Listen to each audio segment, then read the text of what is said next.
جريج جريج ورنك جريج أهو فقال يا ربي أمي وصلاتي وعودها ربي هو يدي من قابلا مس الصلاة يا ربي أمي وصلاتي هو يدي وعيسى جريج بإيه لذهي أنيقنا أذان كهر تاغنهي محن قابلا يا ربي أمي مهويا لها وصلاتي مس الصلاة ديدا أيان إسكوتا فأقبل على صلاته صلاة ديسي يلويناتو صلاة ديسو إسكالي جريجو سيؤدهيسي أو جريج أي مركا أولهي انت وحي كدن بيسا وحا دعضي سيؤدهيسي جريجو وإسكتكتي فانصرفت ويقدونتي فلما كان من الغد صبحي مركي لقهاري إلا ونين عبادة بضانا ويؤتي متهضانا وهو يصلي أسقو تكنايا فقالت يا جريج ويلكذي أوعيسى وحي ربي أمي وصلاتي إلا وهدنا هويا إوعيسو ما صلاة ديدان إسكوتا ما هويا قابلة فأقبل على صلاته maalintii xigtay markii la gaaray haddana waa timid waa kan weli waa taagan yahay oo xilli salaadeed bay ku soo aaday jureej bay tiri rabbi ummi wa salati buu yiri ilaahu keen qaabila hooyada ii salaada فأقبل على صلاته markii saddexaad intay adkaysan weysay ayay tiri allahumma ilaahayo wiilkayga hadilin ilaahayo canugayga naftaha ka qaadin bay tiri ilaa aad ka tusiso calaa wujuuhi lmuumisaat gabdhaha muumisaadka ah ee xumaanta badan ee zinada iyo waxyaabaha kale ku jira wajigooda ilaa aad ka tusiso ilaahayo canugayga hadilin reer bani israa'iil waxay ka sheekaysteen jureej iyo cibaadadiisa suu ilaahay ugu xiran yahay suu ilaahay khayrkii wanaaga u haysto suu ilaahay mar walba salaad ugu taagan yahay ayay ka sheekaysteen naag taqaana la matasho xagga jamaalka la dhaho hebel oo kale miya oo aad iyo aad agtarad markaa u ah ayaa tiri in shi'tum war haddaad doontaan igu fasaxa anaa soo kala tuuraya asagoo dhanba macnaha salaadiisii cibaadadiisii waxa uu haayo anaa soo fidnayn doonee way baxday way isku bandhigtay baalay laakiin falam yaltafit ilayha ilaahay baa ka ilaaliya subxaana wa tacaala wailaa tasrif canii kaydahunna asbu ilayhinna buu dhahay nebi yuusuf waakun min aljaahiliin weliba xabsi iyo waxaa isugu barbar dhacay xumaan iyo zino waa tii gabarta mar allaala markay soo aruurisay gabdhihii gacmahana iska googooyey ay yidhaahdeen qulna xaasha lilaah maa haadaa bashar in haadaa ilaa malakun kariim maxay tiri fadaalikuna aladii lumtunanii fiihi midkaad igu caynayseen waa kaasaa casiiska naagtiisa waxaasay samaysay qaadilkii bay u yeeratay kii u shaqaynayay jeclaysatay waxaad dhahayseen waa kaasoo aad gacmaha isaga googoyseen bay tiri وفذلكن الذي لمتنني فيه أنا راودته عن نفسي أنا ضوني أسجنا وو إسئلالي إيه ولئن لم يفعل ما آمره وحن أمري هدوس من وايو ليسجنن والله حباسيا صاغرين تنواكمد نقونا يوسف ومقلا انتو قعمها كر التاقيب وطاي ربي السجن أحب إلي مما يدعونني إليه ربي السجن إيه حبسك أيان كجعلهاي وحي مركا إيقو وعيان ربي السجن أحب إلي مما يدعونني إليه وإلا تصرف عني كيدهن أصب إليهن إله هدادا إيقليحن هدادا إيقابن هدادا كوا إيقرقارن وانو إيلانا يا جاهلين تنوان كمثل قنايا فاستجاب له ربه ربي جيباك أجيبي حمانتي بالغليحي لكن حبسي ومركا قلي مركا قبدي وإسكسو إلتي فالتفت إليها ومعناه فلم يلتفت إليها صان مركا ومفيرين mar allaala markay ka daashay oo waxay qabatay ay la'dahay dadkiina ay ballan ka soo qaaday wiil ari jira ah oo ari raacaya oo muddo hore dumar ugu dambaysay ayay isu bandhigtay baa la yiri way u makanisay nafsadeeda fa waqa'a calayha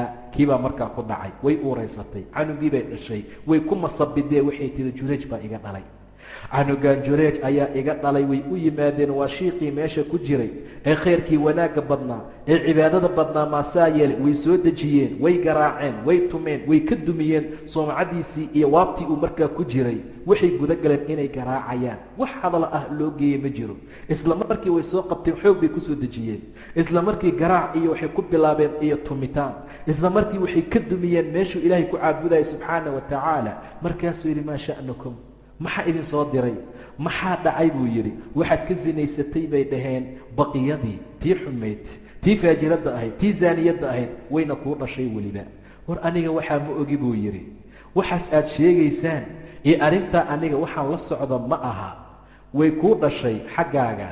markaasuu yidhi ayna asabiy, aaba canuga yaraa, sabiga ay dhashay ii tusiya. waa la geeyey meeshii uu markaa tegey. mar allaala markuu u tegey ayuu yidhi dacuunii xataa usalli, biyo weyse qaada isiiya aan tukadee. sababtuu u tukanaya maxay tahay? ilaahay buu xaajo la aadaya subxaana wa tacaala. nebiga idaa naabahu shay baadara ila asalaa, dhib yar hadduu ku dhaco salaaduu u degdegi jiray sala allahu calayhi wasalam. wuxuu rabaa arrintan inuu ka gun gaaro. waa la masabidanayaa, dhibaatana waa lagu samaynaa, laakiin ilaahay buu marka hore rabaa inuu la munaajoodo subxaana wa tacaala. ilaahay ayuu rabaa marka hore inuu la munaaqashoodo. ilaahay ayuu rabaa marka hore inuu hor istaago subxaana wa tacaala. bisiiya ayuu yidhi biyo weys qaadoo iga taga ilaa aan ka tukado. 2 ragca ayuu tukaday. kadib salaadii buu ka baxay. canugii yaraa ayuu u tegey. fatacana fii batnihi, calooshuu ka duray. calooshuu gacanta iyo farta saas uga riixay. wa qaala yaa ghulaam, yarow buu yidhi, man abuuka, yaa ku dhalay? yaa waayo aabbaha? waa canug yariis haddaa la dhalay, waa ilmo sabi ah oo weli dhiiggii aan laga dhaqin. caloosha ayuu saas farta uga saaray, waa ku riixay. markaasuu yidhi yaa ghulaam, man abuuka, yaa waayo aabbaha? qaala fulaan alraaci, khawsaarka ay dhalay buu yidhi. ilaahay baa ka hadalsiiyey subxaana wa tacaala.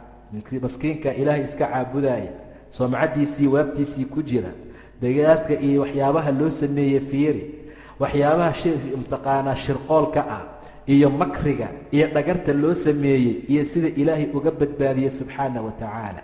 iska daa wax kale, arladaa hadlaysa maalinta qiyaama, yowma idin tuxadiثu akhbaaraha, akhbaarteeday ka hadlaysaa biana rabbaka awxaa laha, rabbiga ayaa u waxyoonaya. maqaarkaa maalinta qiyaama markhaati kacaya. yowma tashhadu calayhim, waxaa ku markhaati kacaya alsinadooda iyo maqaarkoodii wa juluuduhum. markaasay odhanayaan juluudda intay la hadlaan, lima shahidtum calayna, maxaad noogu markhaati kacdeen? maqaarku wuu hadlayaa, wuxuu odhanayaa antaqana allah aladii antaqa kula shay, war annaga awooddeena kuma hadlina, ilaahay baa naga hadal siiyey subxaana wa tacaala.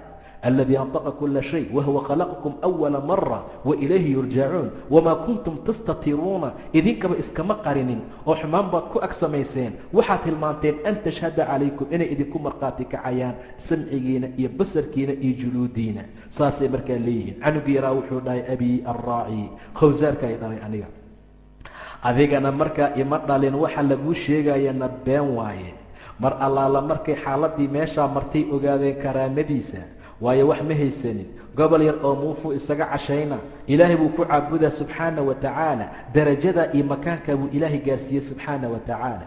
saa darteed qof allaala qofkii ilaahay ku xirnaada, khayrka iyo wanaaggaasoo markaa ilaahay siin subxaana wa tacaala. ka saddexaadna rasuulku wuxuu yidhi maalin maalmaha ka mid ah, naag ilmo yar oo ay dhashay oo sabi ah, ayadoo nuujinaysa oo naaskeeda uu jiqaayo uu mataqaanaa cabaayo, ayaa waxaa meesha soo maray nin faras saaran, qurux badan, xoog badan, haybad badan, sharaf leh, dhar fiicfiicanay ka muuqato, daa ishaaro u saaxiib ah.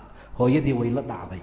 canugu uma jeedo, waa sabiyo haddaa la dhalay. wuxuu ku sii jeedaa inuu naaska hooyadii caanuu ka sii raadinaya, waa jiqaya, waa nuugaya. intaa wixii ka dambeeya habartu indhaheedii waxay ku dhacday ninkan ishaarada u saaxiibka ah. way bariday. ilan hooyo kasta ilmaheeda waxay la jeceshahay wanaag, waxay la jeceshahay kor ahaasha inuu gaaro, inuu ummadda ugu sarreeyo. markaasay tiri allaahumma jcal, ilaahow iiga dhig canugayga midla haadaa, kanoo kale iiga dhig bay tiri. waa wiil yar, macquul ma aha inuu hadlo. dhankeena marka la fiiriyo, naaskii buu ka soo tegey, saasuu u fiiriyey. ninkii hooyadiis ay dhahaysay ilaahu kanoo kale iga dhig. cabbaar intuu fiiriyey buu yidhi allaahumma laa tajcalnii milahu, ilaahu kanoo kale ha iga dhigin, kanoo kale ha iga dhigin. naaskiisuu ku soo noqday. habartii way yaaban tahay.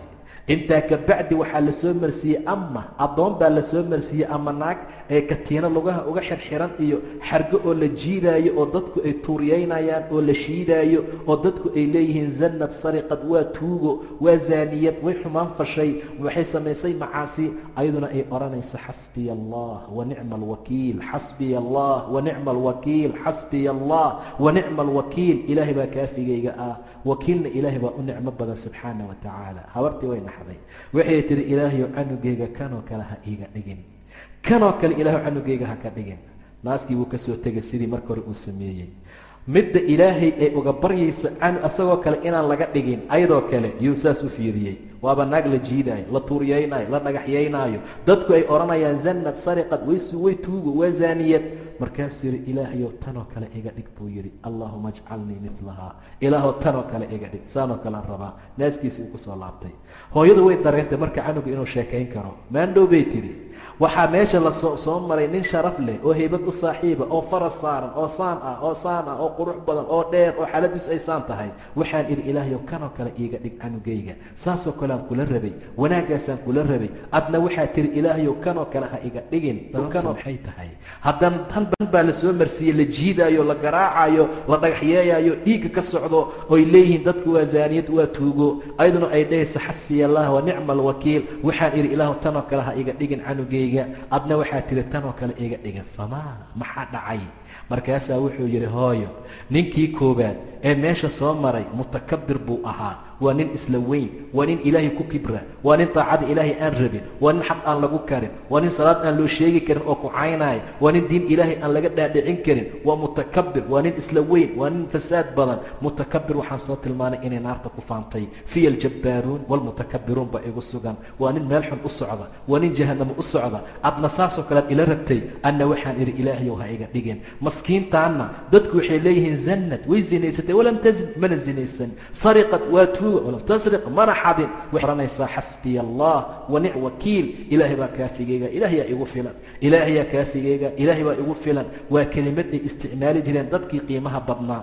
qaalahaa ibraahim xiina ulqiya fi nnaar. nebi ibraahim baa yidhi markii naartii dabka lagu tuuray. daarta iyo dabka markii lagu tuuray jibriil baa u yimid. markaasuu yidhi anoo jibriil ah maxaad iiga baahan tahay, maxaan kuu qabtaa? weliba intaan weli lagu tuurin bay ahayd baa la yidhi. markaasuu yidhi ama anta falaa, jibriilow adiga waxba ma kaaga baahni, rabbigeena wuu ii jeedaa mana imooga subxaana wa tacaala.